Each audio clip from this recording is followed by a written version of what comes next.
What's going on, guys? Welcome back to Jump Ball Central. Today we're looking at LeBron James's most controversial moments ever. LeBron James is a member of the Los Angeles Lakers and might one day go down as the greatest basketball player of all time. We'll save that debate for another time. Playing in his 16th year in the NBA, James still owns the title as the league's best, and at age 34, we're still waiting for LeBron's decline to begin.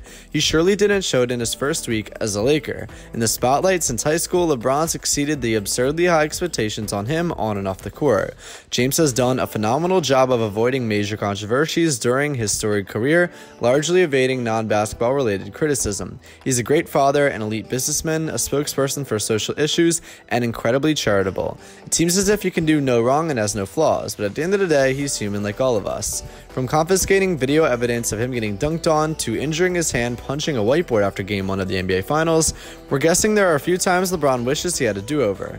Don't get it twisted. None of these moments will in any way, shape, or form tarnish LeBron's sterling resume. He's a living legend and a worthy role model. Rather, we came up with this list to remind everyone that even the best of us have moments we'd prefer to hit reset on. Here are the 7 most forgettable moments in LeBron James' career. Confiscating a dunk tape. If a college player dunked on LeBron at his own camp in 2008, even James would have no chance of stopping that footage from going viral. It would be on Snapchat, Twitter, Facebook, Instagram, all over people iMessages in a flash. Since it was 9 years ago when this episode happened, when social media was not as prevalent as it is today, he had a chance to stop that tape from going viral. He and Nike allegedly did all they could to stop Xavier's Jordan Crawford posterization from leaking out during the summer of 2009. It has still found its way online and was plastered all over the internet. At the end of the day, every basketball player that contests as many shots as LeBron will eventually be dunked on, so allegedly this was petty on LeBron's part. His alternating baseball allegiances.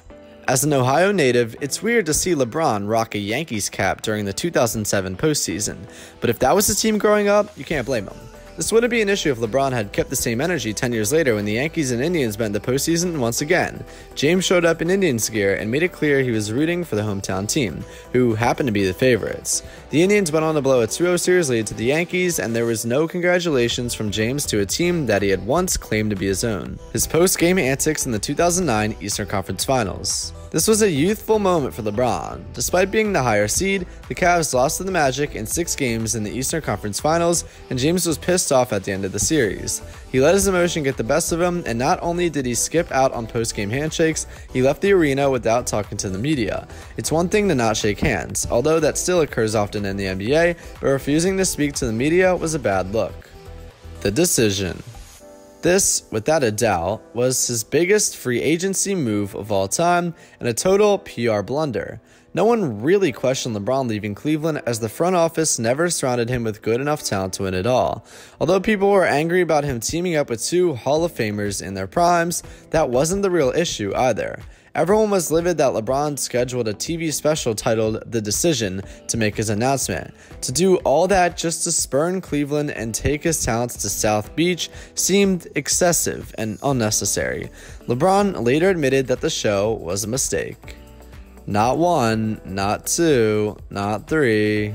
When the famous introduction to Miami occurred, LeBron James was obviously excited to don the Heat uniform for the first time, but he got a little too carried away, with promising way too many titles. He ultimately went 2 for 4 in the NBA Finals before he jumped ship to head back home. The first Finals loss came to a Mavericks squad that only had 1 superstar, so the Heat were humbled quickly. GM LeBron co-signing 2017-2018 Cavs roster.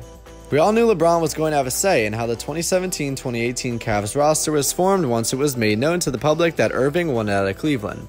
LeBron was the franchise. After adding MVP candidate Isaiah Thomas, Jay Crowder, D. Rose, and James's best friend D. Wade, it seemed as if the Cavs did enough to replace Irving. Unfortunately, the plan didn't work out for LeBron like he simulated it on 2K. In fact, it was a total disaster. An injured Thomas turned against his teammates quickly, and there was daily drama in the land. The Cavs ultimately shipped off everyone including Wade before the trade deadline. And last but not least, punching a whiteboard after Game 1 of the 2018 NBA Finals. Did J.R. Smith's last-second brain fart in Game 1 of the Finals warrant some uncontrollable anger for his teammates, specifically LeBron? Absolutely. They had a chance to make a statement and make the series interesting, but punching a whiteboard was probably the worst way to unleash his anger, and LeBron injured his shooting hand, when he did just that in the immediate aftermath of the devastating loss. After a 51-point performance, LeBron wasn't the same the rest of the series. Alright guys, thank you so much for watching this video of Jump Ball Central. If you enjoyed, do me a favor, hit that like button, subscribe, and I will see you guys in the next video. Stay safe and have a great day.